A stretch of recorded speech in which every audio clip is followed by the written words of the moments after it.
Pues agradezco a la Coordinación de Salud Reproductiva de este Hospital de la Mujer por la invitación para participar en este curso de lactancia materna con el tema lactancia materna y VIH.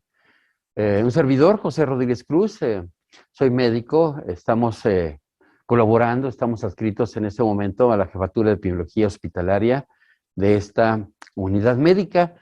Y bueno, en los minutos de este tema, vamos entonces a compartir con ustedes tópicos relacionados con VIH y lactancia materna. Entonces, vamos a iniciar por conocer, bueno, qué representa el VIH en el mundo.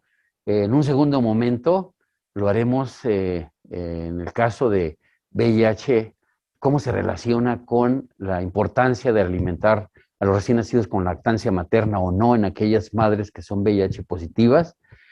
Y bueno, ¿qué políticas se recomiendan a nivel internacional?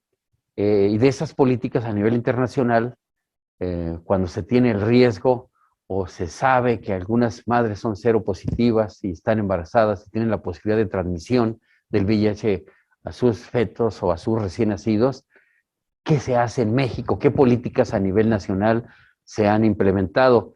Y finalmente, también conocer, y en el caso del Hospital de la Mujer, ¿qué estamos haciendo cuando nosotros identificamos personas con riesgo de ser seropositivas o bien que ya comprobamos, verificamos que son seropositivas? ¿Qué hacemos en el Hospital de la Mujer en relación a la lactancia materna?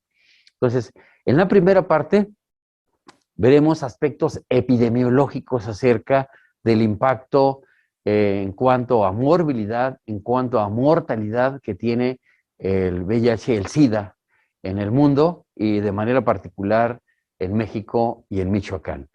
Bien, entonces, en el caso de hablar en un ámbito internacional, pues nosotros sabemos que el VIH, el SIDA, es una enfermedad pues que surge en los años 80 en el mundo o es conocida, es con mayor difusión en el mundo en los años 80 del siglo pasado y se le conoce como una enfermedad transmisible, como una enfermedad que forma parte de este grupo de enfermedades que es ocasionada por un virus, ¿sí? El virus de la inmunodeficiencia humana. Y además se le considera una enfermedad emergente. Una enfermedad emergente es aquella que desde el punto de vista epidemiológico no se conocían casos antes de los años 80 del siglo pasado, es decir, no se identificaban personas enfermas de SIDA y por otra parte tampoco se conocía el agente causal, el virus de la inmunodeficiencia humana, no se conocía. Entonces eso lo convierte en una enfermedad emergente que visto de una manera más simplista, podríamos decir que se conoce como una enfermedad nueva. Bien, entonces sigue siendo considerada una enfermedad emergente con una amplia distribución geográfica en el mundo. Sin embargo, pues la tenemos ya en los 5 continentes. Aquí están ya los 5 continentes pintados de rojo, en la cual encontramos esta enfermedad. Pero hablar de esta enfermedad, el SIDA, es hablar también de desarrollo social. Entonces, hace un momento comentamos que es una enfermedad que forma parte de las enfermedades transmisibles, que es ocasionada por un virus, y entonces el ser una enfermedad de este grupo, existen ciertas condiciones sociales que aumentan la susceptibilidad, aumentan la vulnerabilidad que se encuentre más presente desde el punto de vista de desarrollo social en algunas regiones del mundo más que en otras, y así lo vemos que en el 80% de los pacientes se concentran en países de bajo desarrollo social, como son países que están ubicados en el continente africano, en África Oriental y en África Meridional. Es decir, que entonces está relacionado con pobreza, está relacionado con desarrollo social. Entonces, esa cantidad de de pacientes que en cifras absolutas o enfermos se encuentran o se describe que existen en el mundo en esta estadística, una proporción importante se encuentran en este continente y que afortunadamente a partir de la evolución del conocimiento, del manejo médico, del manejo clínico, del manejo también epidemiológico, del conocer más esta enfermedad emergente, nos ha permitido que con intervenciones aceptables, pues cada vez más personas estén recibiendo tratamiento que retrasa las complicaciones, que retrasa la posibilidad de una muerte temprana, ¿sí? Afortunadamente estas intervenciones han logrado disminuir una mortalidad temprana en el mundo hasta en un 45% en esta estadística que se refleja aquí. Entonces, estos son algunos de los datos de cómo se encuentra este problema de salud pública en el mundo y que se describe que un poco más de 75 millones de personas han sido afectadas por el SIDA, ¿sí? Y desafortunadamente muchas de ellas han terminado en una muerte temprana, en una muerte que generalmente ocurre antes de la esperanza de vida que cada región del mundo, que cada país se esperaría. En el caso de México, nosotros sabemos que el promedio de que una persona viviría es de 76 años en este momento. Entonces, cuando las defunciones por esta enfermedad o por cualquier enfermedad ocurren antes de la esperanza de vida, pues se dice que son muertes prematuras y una causa que contribuye a esa muerte prematura en el mundo es también el SIDA. Entonces, 36 millones de personas, o un poco más ya en este momento actual, han fallecido por esta enfermedad. Y en lo que se refiere a la incidencia, que no es más que medir el número de personas nuevas enfermas por esta causa, se calcula que en el mundo 8 de cada 1,000 personas viven con VIH y que en América Latina es alrededor de 4 de cada 1,000 viven con este problema de salud. Es decir, son valores que son muy significativos desde el punto de vista de afectación de la salud de las personas en un enfoque poblacional, en un enfoque en salud pública. Y bueno, afortunadamente, comentábamos hace un momento que gracias al conocimiento que se tiene de esta enfermedad, una de las regiones del mundo en las que se dispone cada vez más de fármacos antirretrovirales que se ofrecen a personas enfermas, está ubicado en América Latina, precisamente ese acceso a estos antirretrovirales. Casi el 50% de las personas enfermas, afortunadamente, tienen esa posibilidad de recibir medicamentos que de alguna manera retrasan las complicaciones y la muerte prematura por esta enfermedad. En esta misma región del mundo, alrededor de 2 millones de personas afectadas por esta enfermedad. De estas 2 millones de personas en cifras absolutas, también encontramos de manera significativa una cantidad importante de niños que pudieron haber adquirido también esta enfermedad por la vía perinatal. Y dentro de la vía perinatal también existe el riesgo de poderla contraer a través de la lactancia materna. Aquí vemos como 33,000 niños en ese año, en esta región del mundo, padecían esta enfermedad que pudo haber sido entonces adquirida a través de la lactancia materna. Muy bien, vemos aquí también algo más con un enfoque epidemiológico en relación a los casos registrados como seropositivos en el caso de México. Y en esta estadística se encontraba un acumulado casi de 75,000 personas enfermas, o bueno, seropositivos al VIH en México, y de esos casi 75,000, la mayoría aquí al distribuirlos por sexo, vemos que la mayoría son hombres, es decir, encontramos que casi 57,000 de ese gran total de los 75,000, perdón, son hombres, y una proporción menor está representado por mujeres que son afectadas también por esta enfermedad.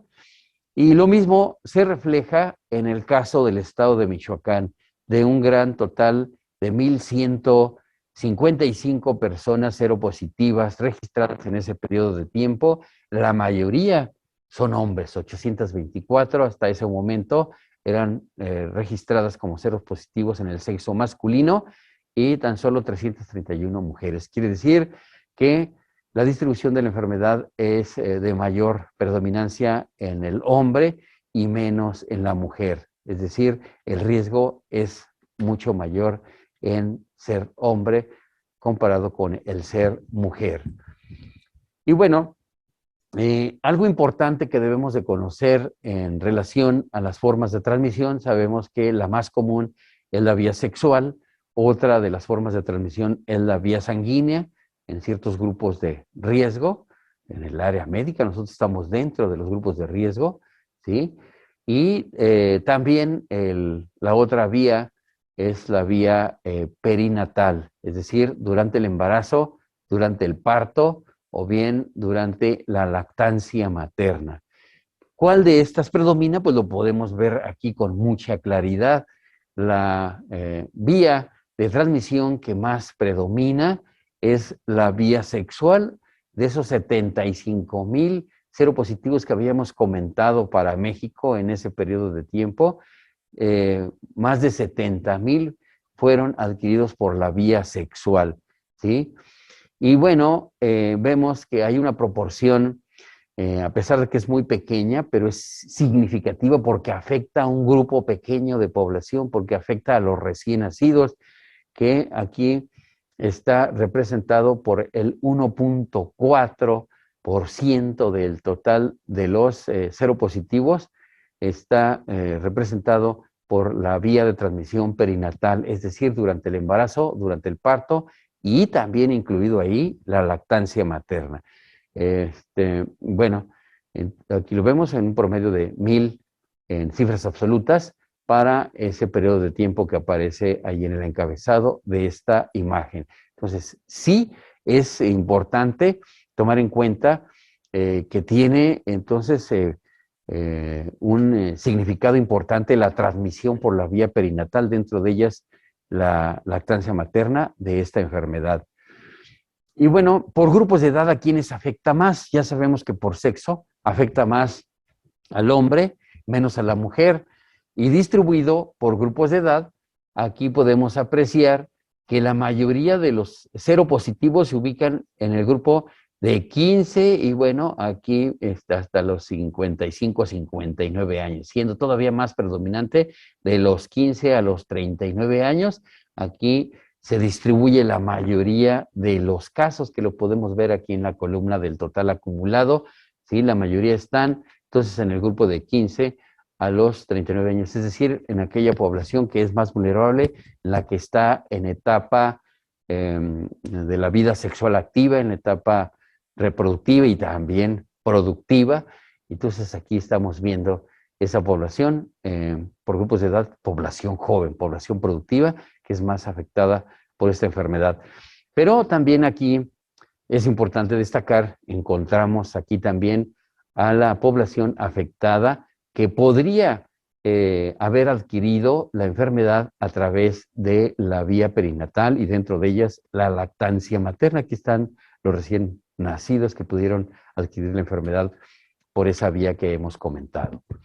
En este esquema vemos con mucha claridad los diferentes mecanismos de transmisión del VIH. Y bueno, estos mecanismos fueron descritos desde hace mucho tiempo. De hecho, la teoría del contagio establecida desde el siglo XVI por un epidemiólogo italiano, Girolamo Fracastoro, estudió esos mecanismos de transmisión que son los que conocemos actualmente, el mecanismo de transmisión directo y el mecanismo de transmisión indirecto, en enfermedades de transmisión sexual. Lo hizo específicamente en sífilis. Y bueno, hablar de mecanismos de transmisión directo, pues se ilustra muy bien con esta vía, la más importante del VIH-Sida, que es la vía sexual, ¿sí?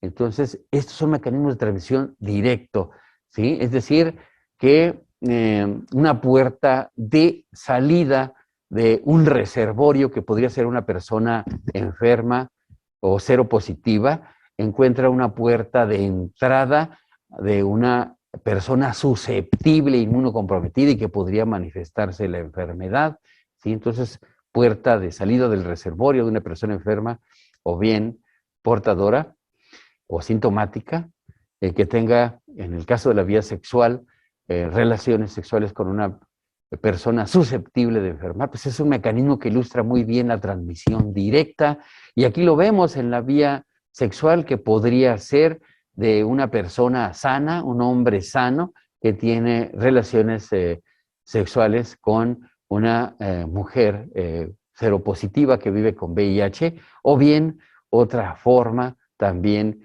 al tener una relación no protegida, que podría ser de una persona enferma, un hombre que tiene relaciones con un hombre sano.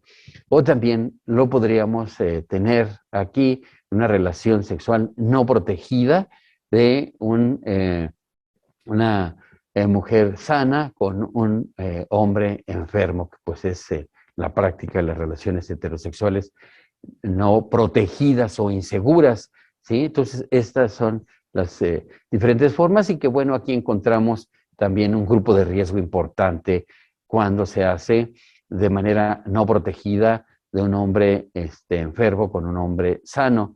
Y la sanguínea, también cuando se utilizan jeringas que no tienen las condiciones de asepsia, pues tienen ese alto riesgo, sobre todo en estos grupos que tienen ciertas prácticas, ciertas adicciones, y que se les identifica como grupos de riesgo también para la adquisición de la enfermedad por el uso de jeringas que no tienen las características de asepsia y que pueden tener la posibilidad de la transmisión del VIH. Y bueno, esta es la que, para efectos del tema de lactancia materna, pues es la que más nos interesa, es la posibilidad de transmisión de una madre que vive con VIH durante el embarazo y que lo puede transmitir durante esta etapa, o bien durante el parto, o también a través de la lactancia materna. Y aquí está en un esquema todavía con mayor claridad esta transmisión perinatal, que es la que más nos interesa para fines de la capacitación en lactancia materna, el identificar, el reconocer que existe el riesgo, existe la posibilidad de transmisión vertical, de transmisión de una madre seropositiva a su hijo durante el embarazo, o bien durante el trabajo de parto, el parto, o bien el riesgo también existe, está latente de que se pueda transmitir durante la lactancia materna.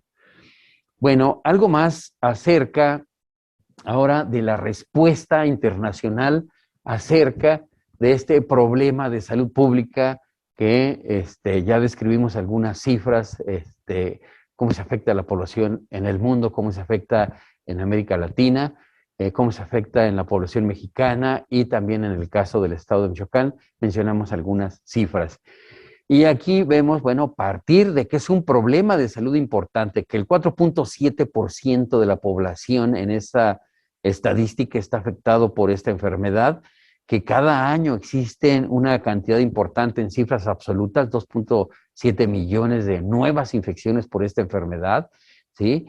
Y que, bueno, representa la principal causa de muerte de mujeres en edad reproductiva, es decir, que tienen incluso la posibilidad de, al estar enfermas, de transmitirla, como parte del tema, a sus hijos. Entonces, si reconocemos que existe ese riesgo, está descrito que aproximadamente el 35% de las madres que son seropositivas tienen la posibilidad de transmitirlo a sus hijos, a su bebé, durante el embarazo o durante el parto. Y que también sin intervención, es decir, si no hacemos nada con la aplicación del conocimiento para disminuir ese riesgo, del 10 al 20% de los recién nacidos pueden también contraer el VIH durante la lactancia. Vean ustedes, esto es muy importante reconocer que del 10 al 20% en esta cita, en este dato estadístico, tienen el riesgo de adquirir la enfermedad durante la lactancia materna.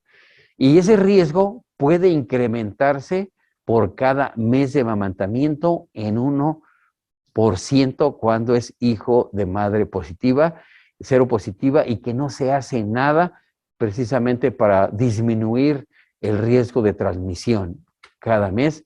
Entonces se está incrementando ese riesgo de que se pueda transmitir a su recién nacido. Por esa razón, entonces, la Organización Mundial de la Salud, como parte de las Naciones Unidas, en 2010 establece ciertos lineamientos de aplicación universal para que, conociendo precisamente del riesgo que hay de transmisión durante el embarazo, durante el parto y durante la lactancia materna, se establezcan políticas internacionales para que sean aplicadas de acuerdo a las circunstancias propias de cada país, ¿sí? Por eso se dice que de acuerdo a las condiciones de cada país, cada quien adopta esas políticas. Se recomienda entonces ciertas intervenciones para disminuir la posibilidad de ese riesgo. Sin embargo, de acuerdo al desarrollo social, no todos los países tienen la posibilidad, por ejemplo, como en el caso de México, de establecer que todos los recién nacidos hijos de madre seropositiva no sean alimentados al seno materno. Si hay países muy pobres donde la única opción es la lactancia materna, pues seguramente las intervenciones serán de otro tipo, ¿sí? Entonces se deja en libertad, de acuerdo a las circunstancias propias de cada país, cada quien establezca sus propias políticas. Pero ¿cuáles adopta México? En México se dice entonces de inicio que a todas las mujeres, ¿sí?, se les realice la detección de VIH durante el embarazo, incluso desde el primer trimestre se ha establecido desde el punto de vista normativo que se oferte la prueba de detección de VIH en el embarazo para identificarlo de manera oportuna, realizar intervenciones, disminuir el riesgo de transmisión hacia el recién nacido, ¿sí?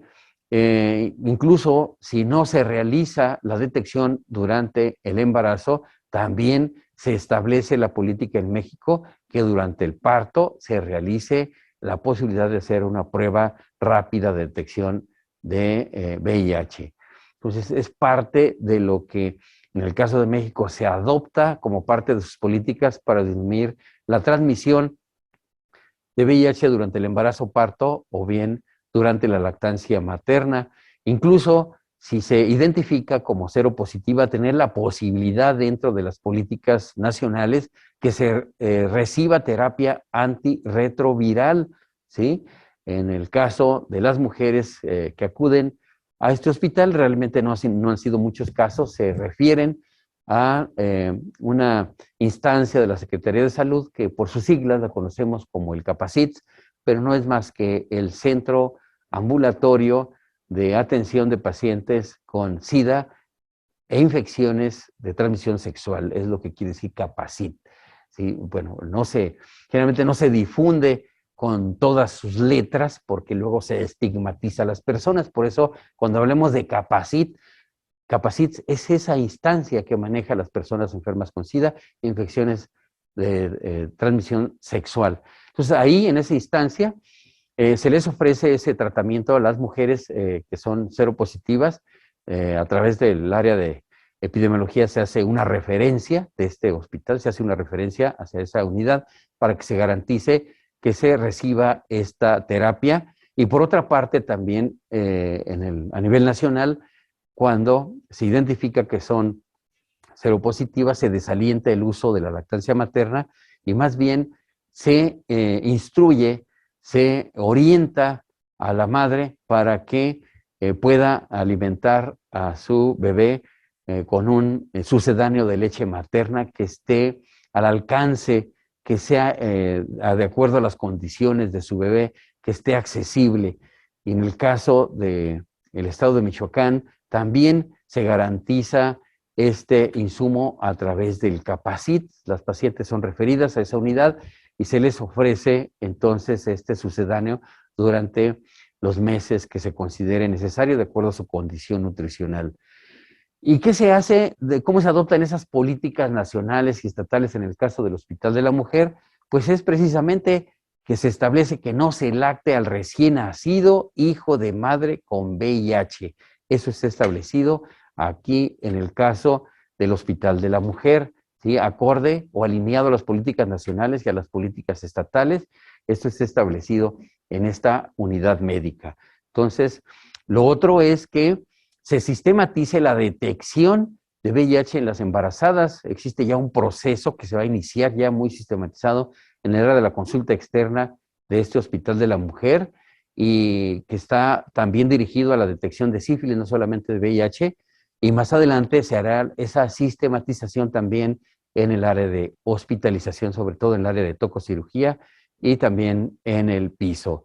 Y bueno, si se identifica ya como seropositiva, es ofrecerle el tratamiento antirretroviral que ya comentamos, donde es posible tener el acceso, tiene el Capacit, y se les ofrece durante su estancia hospitalaria aquí, en el hospital. Es vigilar que se apeguen a que lo reciban. Y bueno, vigilar que el bebé no sea alimentado al seno materno, sino que más bien se le ofrezca un sucedáneo de leche materna, ¿sí? Bueno, entonces, si es también un bebé que se identifica también con ese riesgo, existe la posibilidad de ofrecerle también el tratamiento en este hospital y es garantizar a través de la relación, de la coordinación que se tiene con el Capacit al referirlo, que reciba ese sucedáneo que garantice su alimentación eh, con este apoyo y no al seno materno durante los meses subsiguientes hasta alcanzar un promedio, como ya lo sabemos, de 2 años. Bueno, está establecido también desde el punto de vista normativo, todo esto que hemos comentado, en la norma oficial mexicana 010 para la prevención y control de la infección por virus de la inmunodeficiencia humana, que se realice la prueba de detección del VIH a todas las personas de manera voluntaria y confidencial. Es decir, se debe incluso firmar un consentimiento informado para que se le oriente a la mujer que acepte realizar la prueba y que además se va a respetar su confidencialidad. Entonces se hace con consentimiento informado. Eso está establecido por norma y también lo que ya habíamos comentado, que, que no se utilice como una opción a la lactancia materna, sino que más bien se utilice un sustituto de leche materna, un sucedáneo que ya comentamos, cuál es el mecanismo de poder garantizar su acceso. Y también está establecido desde el punto de vista normativo, entonces, que en la norma oficial mexicana 07 para la atención de la mujer durante el embarazo, parto y puerperio, que se realice la detección de VIH y sífilis en todas las mujeres embarazadas durante el primer trimestre del embarazo. Si es de VIH, debe ser bajo consentimiento informado. Existen otros documentos también normativos donde se encuentra todo esto ya está establecido, como es la guía de manejo antirretroviral de las personas con VIH en México, donde se habla de la importancia de la detección, donde se habla también de los momentos en que se debe realizar la detección durante el embarazo, durante el parto, en realizar las pruebas rápidas. Y bueno, en el caso del Hospital de la Mujer, pues también este tipo de información es muy importante bajarla con ese lenguaje propio, comprensible por la población a través de la elaboración de materiales que sean accesibles, que sean comprensibles por la población que acude a este Hospital de la Mujer. Con palabras simples, sencillas, podemos entonces sensibilizarlas, entre otras cosas, para que se realicen las pruebas de detección necesarias que garanticen entonces una intervención oportuna y que se disminuya el riesgo, entre otras cosas, de que existe una transmisión durante la lactancia materna a los recién nacidos. Y de esa manera estaríamos entonces garantizando que demos el más alto nivel de salud a todas las mujeres con los recursos existentes que se disponen y lograr en esa cara de satisfacción precisamente eso, que resolvamos los problemas y que además obtengamos satisfacción por la atención recibida. Muy bien, pues es la información relacionada con el tema de lactancia materna y VIH. Les agradezco mucho su tiempo, esperamos que les sea de utilidad al enriquecer su conocimiento dentro del tema de lactancia materna. Muchas gracias.